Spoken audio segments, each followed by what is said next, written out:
State Representative Victoria Neave Criado, thank you so much. Thank you for having me. We appreciate it. So you're giving up a safe House seat to run for Senate. Why?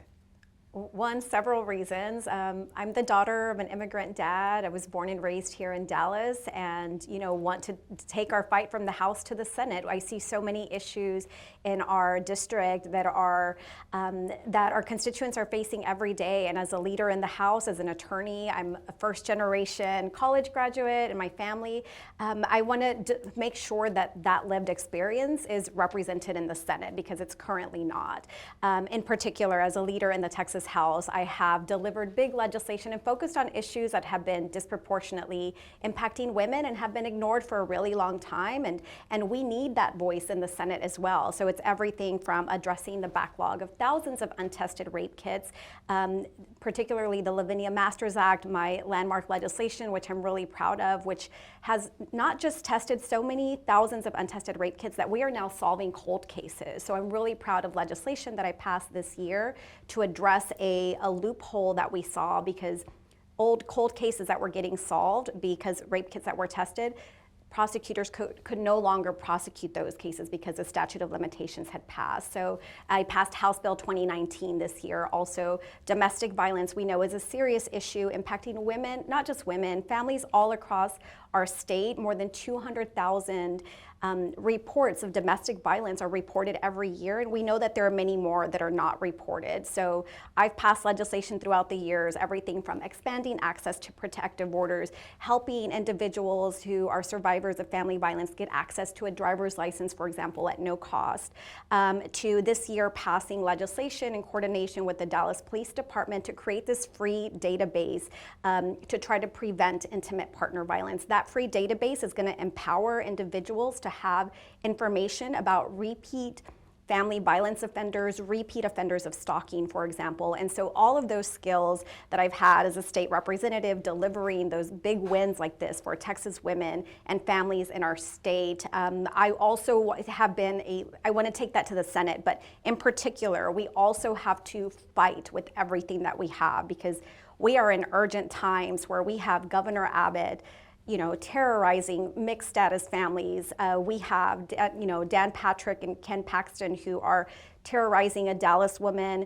who Mrs. Cox, who's having to travel out of state to obtain abortion care just so that she can have an opportunity to have a family. We have situations like what happened in Uvalde where we need to pass legislation like raising the age to 21 to purchase an assault rifle. All of those things are urgent needs that we need to do, issues that need to be addressed in the Senate. And unfortunately, the current incumbent has failed this district. He's no longer representative of this new district. And so I'm ready to use all of the skills that I have, as a leader in the Texas House, use my skills as an attorney to deliver big wins for this district, but also stand up and fight when it matters the most. What is your message to Democrats who are going to be voting? And what is the rationale for your campaign to send Senator Johnson packing? So we have Democrats, I want to give them a choice about the type of leadership that we want in these urgent times. Are we comfortable with business as usual? Are we comfortable with somebody who caves to Dan Patrick or votes against key core Democratic principles like raising the age to purchase an assault rifle? Or are we ready to step up our game? We cannot accept this erosion of rights. And so that's why I decided to get in the race. And I want to give those Democratic voters a choice about the type of leadership that we want and that this district needs. You mentioned the bill to raise the age in the Senate, and I've looked at since studying your race, I've gone back to look at all the votes, and I know there was a comprehensive bill, Senate Bill 1274, sponsored by Roland Gutierrez, senator who's running for U.S. Senate now. But anyway, all the Democrats were co-sponsored on that bill. So I'm talking about an amendment. When an amendment to raise the age to purchase an assault rifle to 21 came before the Senate, Nathan Johnson voted with Republicans to block that amendment from even getting a vote.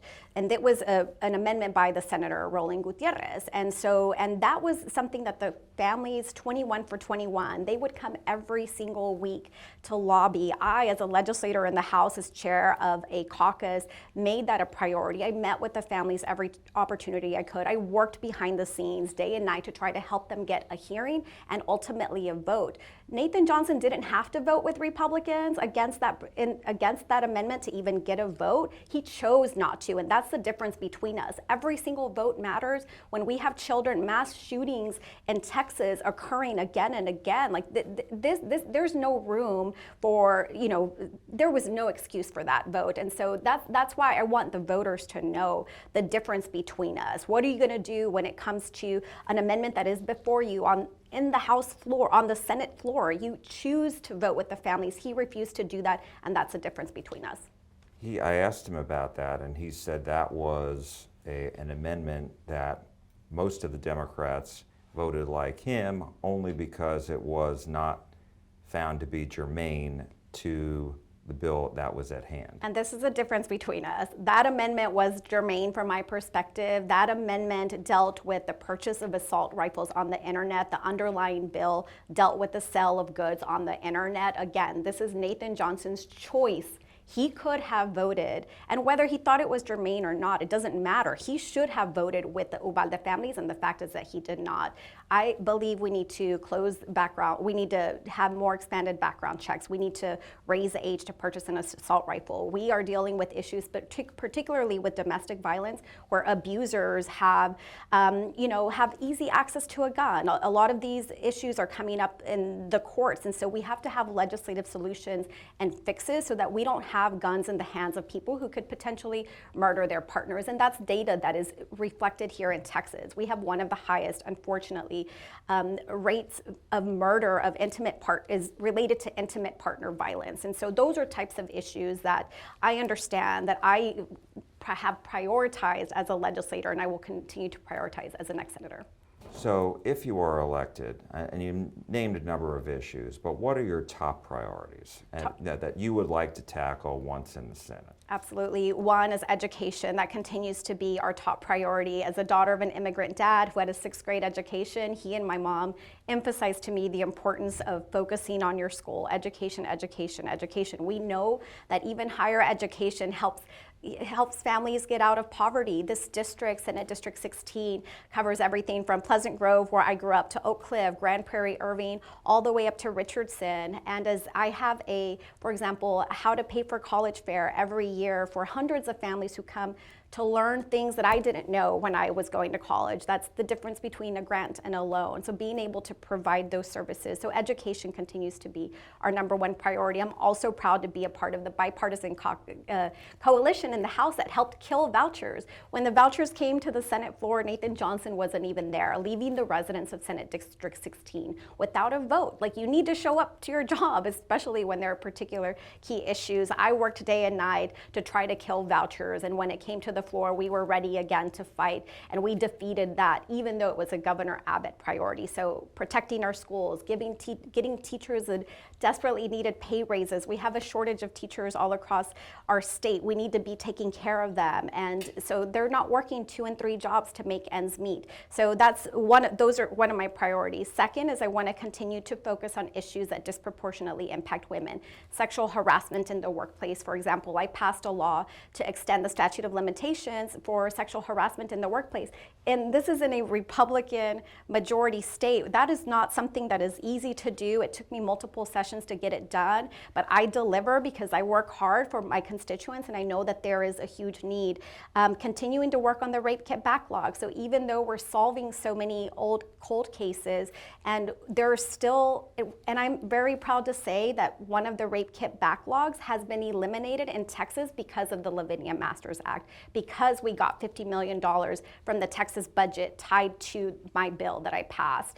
That is leadership. It's one of the reasons that Texas Monthly named me one of the best legislators in the state. And so I want to continue to do the work, because even though we've eliminated one of the backlogs, we still have some backlogs, unfortunately, in Texas. And women are waiting for justice. They want those rape kits to be tested.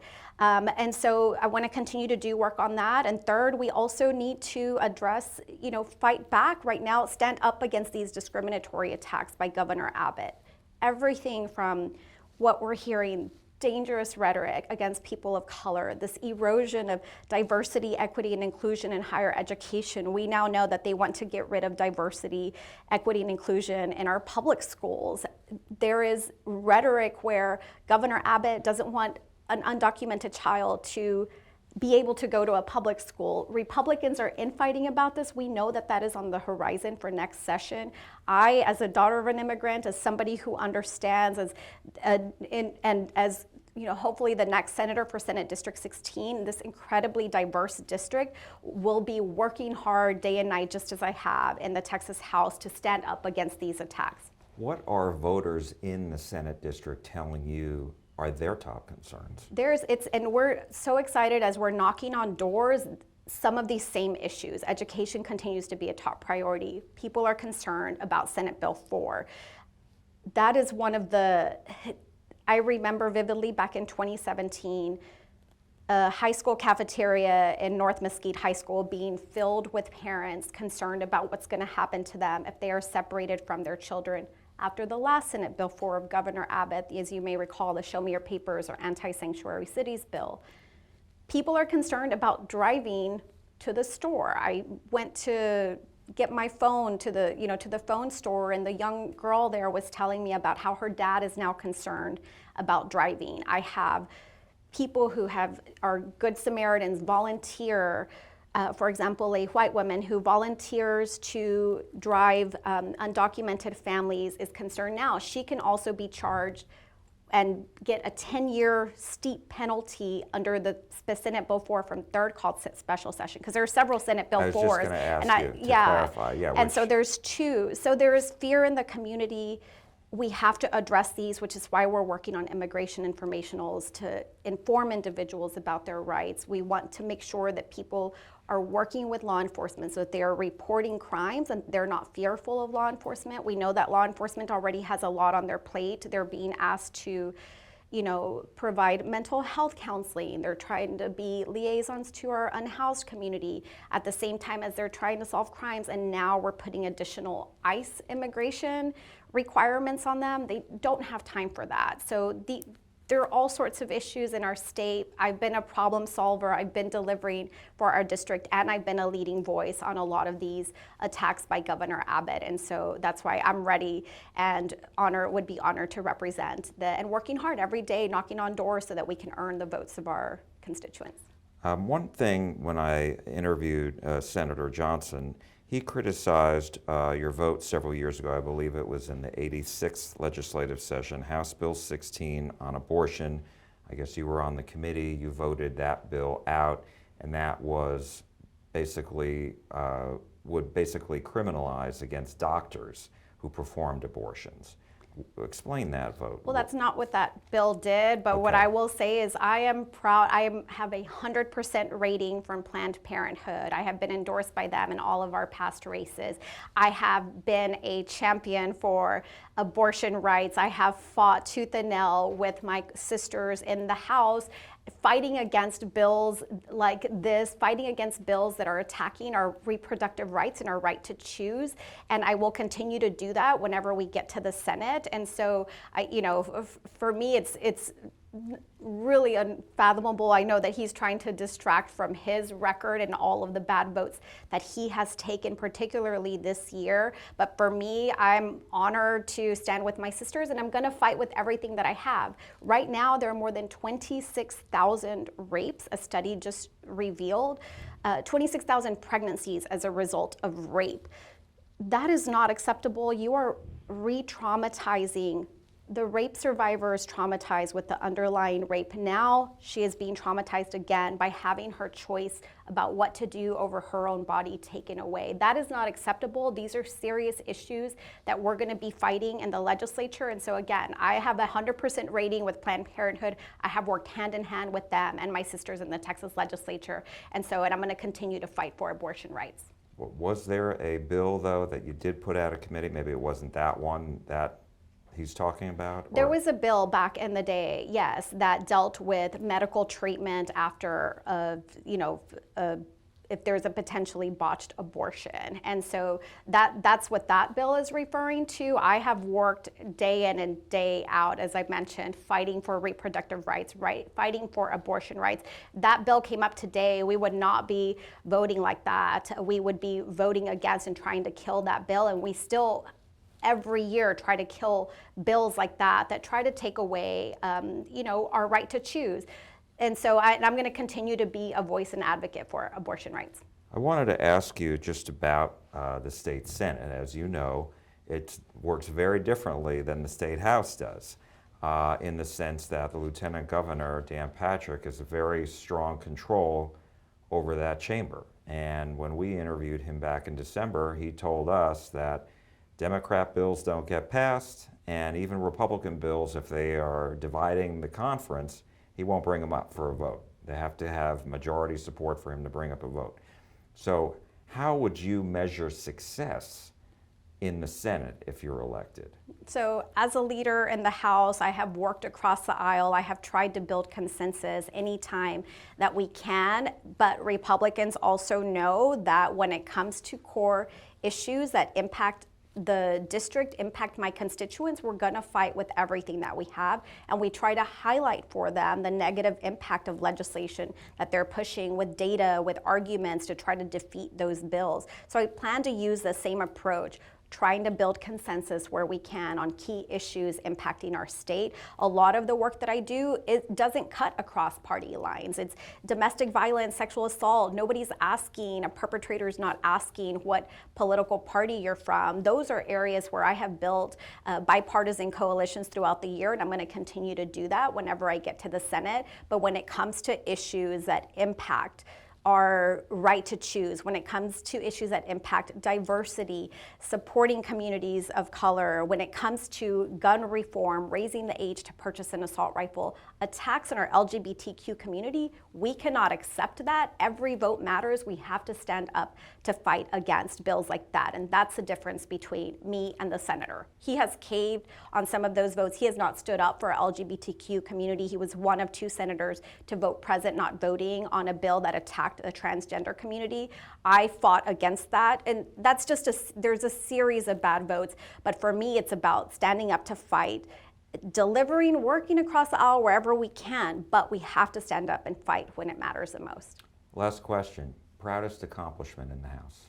My proudest accomplishment is the Lavinia Masters Act, because I know how many thousands of women have been receiving justice from that. Every single rape kit that was sitting on a shelf represents a story, represents trauma, represents somebody who has been waiting for justice. And the fact that I really rolled up my sleeves, put together a sexual violence task force here in Dallas of subject matter experts as we did a deep dive to come up with numerous solutions. That bill and other bills relating to domestic violence, sexual assault, sexual harassment, I know have made a real impact on the lives of my fellow Texas women. Victoria Neave Criado, thank you so much. We appreciate it. Thank you for having me.